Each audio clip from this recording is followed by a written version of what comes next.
Each year, Microsoft Research hosts hundreds of influential speakers from around the world, including leading scientists, renowned experts in technology, book authors, and leading academics, and makes videos of these lectures freely available.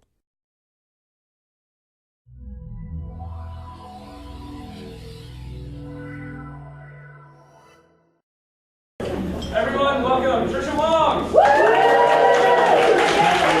have no formal to give you, but I have theories, so I'll try and capture your attention for 5 minutes. I just wanted to thank Dana for getting me involved in this. I remember 2 or 3 years ago when I started doing research, or 7 years ago, I heard about the symposium. I had friends who come to this and say, this is the place where I go and I share ideas, and then years later, then this idea would turn into a book or turn into a more public talk.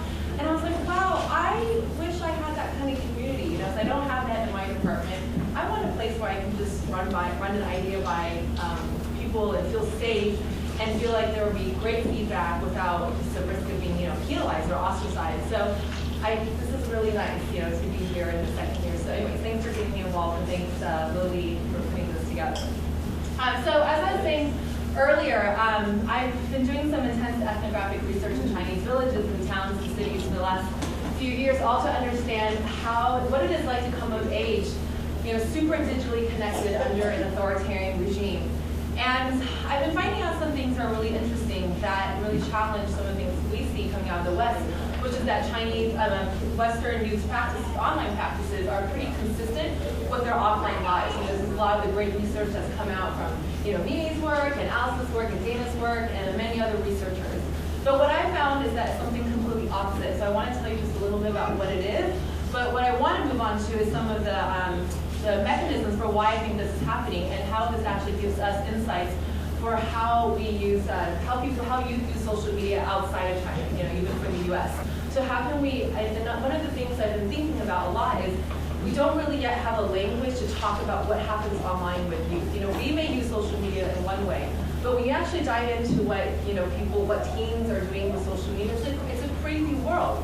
So in an odd way, I had to go all the way to China, this weird place, and to come back to kind of see, okay, the practices there are pretty extreme, but they give us a lot of insight to to understanding what youth are doing here. So some of the stuff I was seeing is that there has been when I was talking to a lot of youth in my field work, I found out that they were not doing things that were consistent with their offline lives. When I actually talked to them, I found out that they were spending a lot of time online with strangers, lots of strangers. That is what they wanted to do, and that is what they spent most of their time online doing.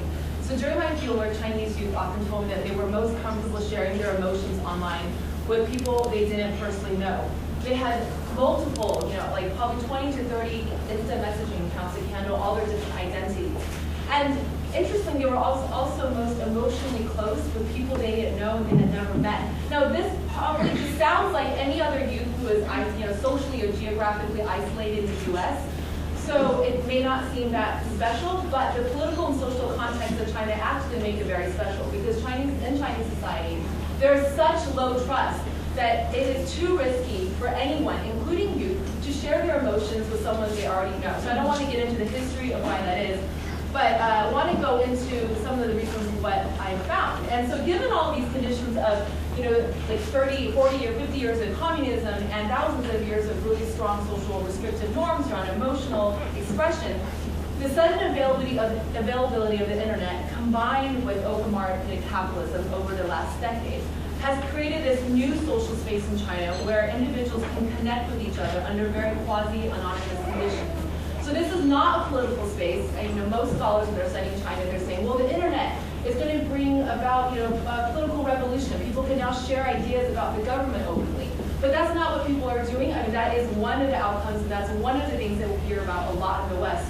But the thing that is most important for young people is that they can express their emotions openly. And it's initiated an eruption of self-expression where individuals feel freer than in the past to release emotions in this expressive space. And this momentum of collective self-expression is being amplified with social media, which has made it possible for a new self to emerge, and what I'm calling an elastic self. So I just want to kind of share my ideas of the language I'm using to discuss this elastic self, and I really would love your feedback. And this is, thank you. Am I okay on time or? That sounds like it. Oh, okay, cool. And the elastic self is both the feeling that one's identity is flexible and the action of trying on different identities that are beyond the realm of a prescribed self. So a prescribed self is composed of identities that are given by one's existing social structure, like your gender or your family or your ethnicity. So the prescribed self emerges out of one's existing ties, whereas the elastic self emerges out of new ties. So what the internet does is that it augments and catalyzes and mediates this elastic self through the loose and collective ties of a social media like Twitter, or an online community like an anime fandom group, or it could be an internet friendship.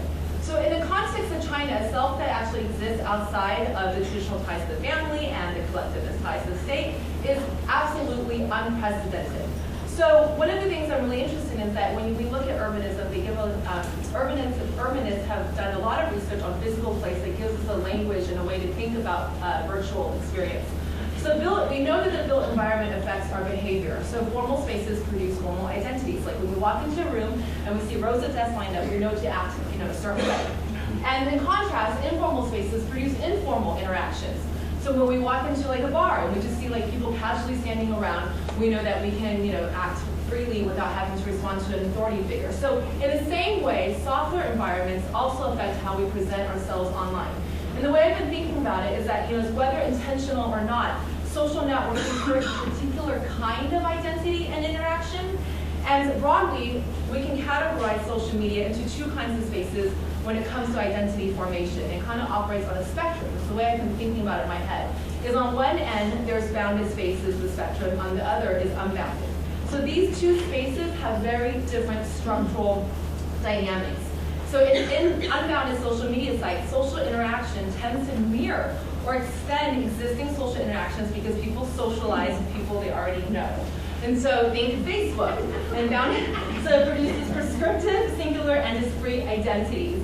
And in unbounded social media sites, sociality veers towards exploratory, performative, and even fantastical because people tend to socialize with people they don't know. So consequently, unbounded social media sites tend to produce a wider spectrum of flexible identities, think Twitter and Tumblr.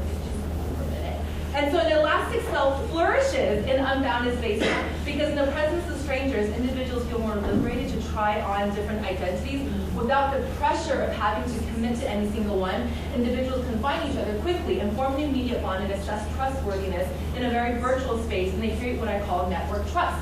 And they can do this because, as we'll move on, so the most ideal unbounded spaces have a combination of several of these conditions: impermanence, flexibility, anonymity, and informality. And these all just so happen to be the conditions that describe the social media apps that teens love right now that we are probably confounded by, Kik, Instagram, Snapchat, and Tumblr.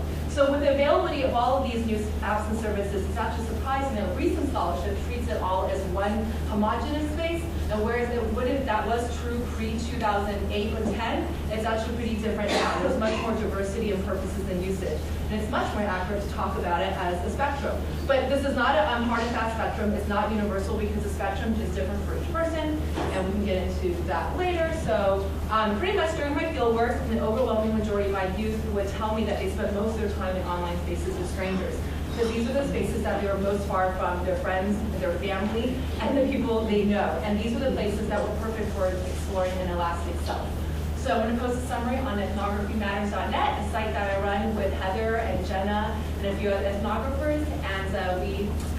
And also we have other sites. We'll have all the articles or talks, summaries from our session this morning. We're going to post a summary of each session, of each talk on the site also.